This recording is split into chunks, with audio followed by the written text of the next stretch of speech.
गुरुदेव, प्रवचन सार गाथा 238 में आचार्य कुंद कुंद देव जी ने कहा है कि अज्ञानी जीव जिन कर्मों की निर्जरा करोड़ों वर्षों में करता है, ज्ञानी जीव मन वच काय की गुप्ति का धारक होकर उन कर्मों की निर्जरा एक उच्छ्वास मात्र में कर लेता है।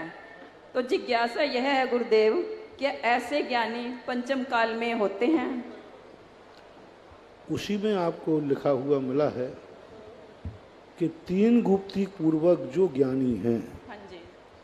छठाकार ने यही कहा, कोटि जन्म जन्म तपे ज्ञान बिन कर्म झरेंगे, ज्ञानी के छिन माई त्रिगुप्ती ते साज टरें थे। त्रिगुप्ती महत्वपूर्ण है, मन वचन काय की गुप्तियां। तो गुप्ती से छिन माई में कर्मों का क्षय हो जाता है। पहला निर्णय तो ये है। ज्ञानी का अर्थ मात्र शास्त्रों का ज्ञानी नहीं, 4 बार स्वाध्याय करता है वो ज्ञानी नहीं।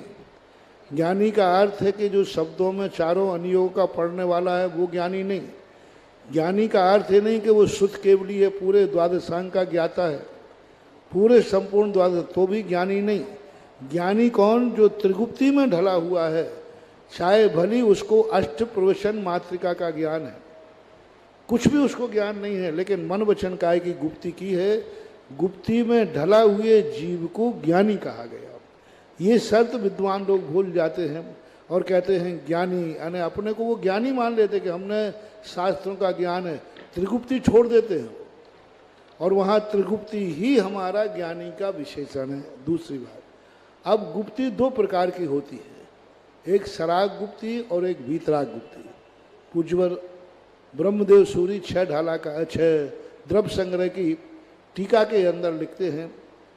परमात्म प्रकाश की टीका में भी पूज्यवर ब्रह्मदेव सूरी ने बात लिखी, गुप्ती 2 प्रकार की, सराग गुप्ती और वीतराग गुप्ती।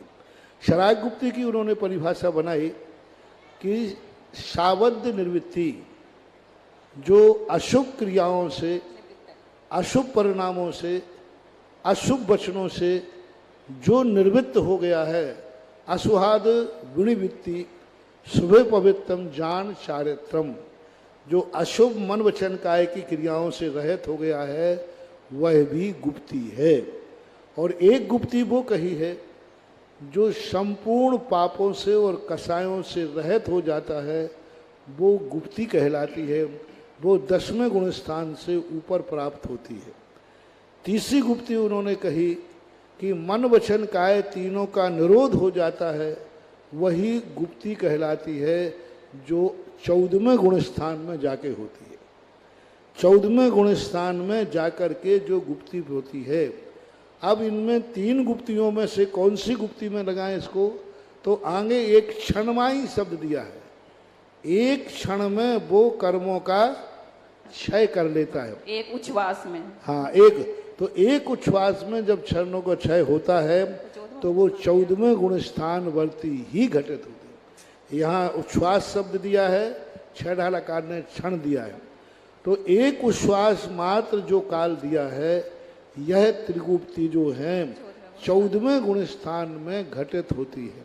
क्योंकि 14वें गुण स्थान का काल 5 ह्रस्व अक्षर आ ई उ री लृ, इतने बोलने में जो समय लगता है वो काल है। यदि अंतर्मुहूर्त, यदि श्वास का काल लेते हैं तो अंतर्मुहूर्त काल को जो गुप्ती का काल है, जिसमें घातिया कर्मों का क्षय होता है। घातिया कर्मों का क्षय 11वें 12वें और 13वें गुण स्थान में, 12वें गुण स्थान में जाकर के एक अंतर्मुहूर्त में संपूर्ण घातिया कर्मों को क्षय कर देता है।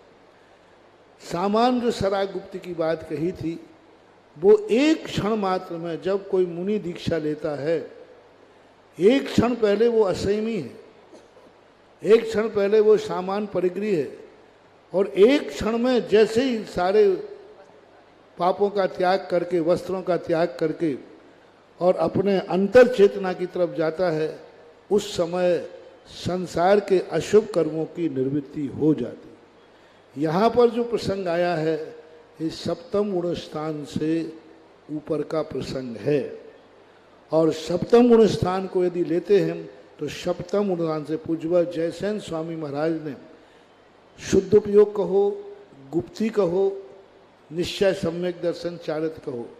तो पूज्यवत जयसेन स्वामी महाराज ने समय सार की टीका में, प्रवचन सार की टीका में सप्तम गुण स्थान से शुद्ध उपयोग कहा है।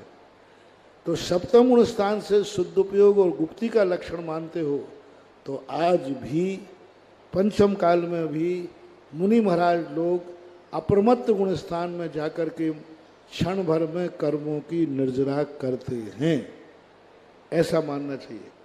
और असंख्यात गुणी निर्जरा की अपेक्षा लेते हैं तो फिर असंख्यात गुणी निर्जरा तो होती ही है।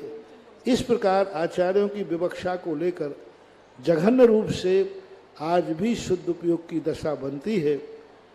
उस स्थिति में आज भी यह वाक्य यह गाथा घटित होती है, लेकिन घटित होगी जघन्य रूप से, उत्कृष्ट रूप से नहीं।